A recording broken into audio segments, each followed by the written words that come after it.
এটা আমার গরুর শেড। আপাতত কাজ বন্ধ, যে কারণে এখানে ধুন্দল আর হচ্ছে আপনার ঝিঙা, মোটামুটি অনেকগুলো গাছ লাগানো হয়েছে। ভালো ফসলও হচ্ছে, ফলন মোটামুটি ভালো।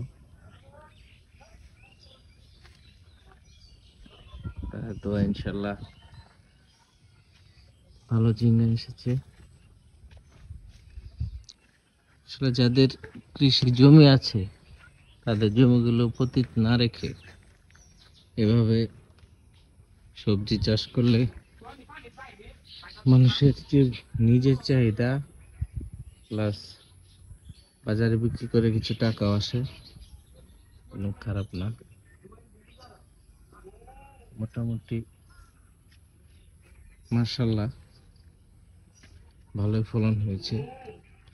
গাছ এখনো ওরকম ভাবে বড়ই হয়নি, কেবলমাত্র শুরু, আরো বড় হবে।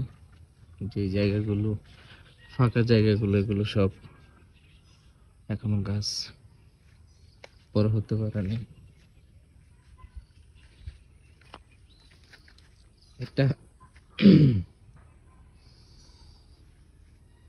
গরুর খামার রেডি হইতে হইতে দু একটা চাষ হয়ে গেলে খারাপ কি?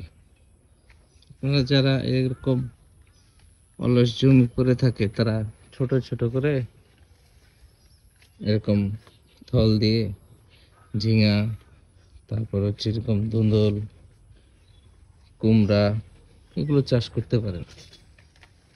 নিজে ফ্রেশ খাবার খেলেন, ফরমালিন মুক্ত খাবার খেলেন, টাটকা টাটকা খাবারের স্বাদই অন্যরকম। টাটকা খাবারের সাথে বাজারের কেনা যে সবজি, সেগুলো আসলে একসাথে মেলানো যায় না। ওগুলো থেকে অনেক ভালো মানের হয়ে থাকে নিজের হাতে চাষ করা গাছ, নিজের চাষের সবজি। যাদের এরকম জায়গা, অলস জায়গা পড়ে থাকে, তারা এরকম চাষ করতে পারেন। মোটামুটি ঝিঙার দাম এখন বাজারে ভালোই আছে, চাহিদাও বেশ। মূলত ঝিঙা গাছগুলো ফলন দেওয়া শেষ হলে পরবর্তীতে আমি আবার অনেক খামারের কাজ চালু করব।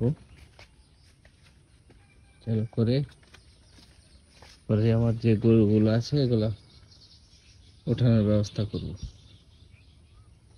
ওটা এখন চালের কাজ, আর কিছু কয়েকটা পিলার বাকি আছে, তাহলে মোটামুটি কাজ শেষ হয়ে যাবে ইনশাল্লাহ। দোয়া চাই সবার কাছে, যেন সবকিছু সুন্দর ও সঠিকভাবে করতে পারি। সেই তৌফিক যেন আল্লাহ রাব্বুল আলামিন দান করেন। আসসালামু আলাইকুম ওয়া রাহমাতুল্লাহ।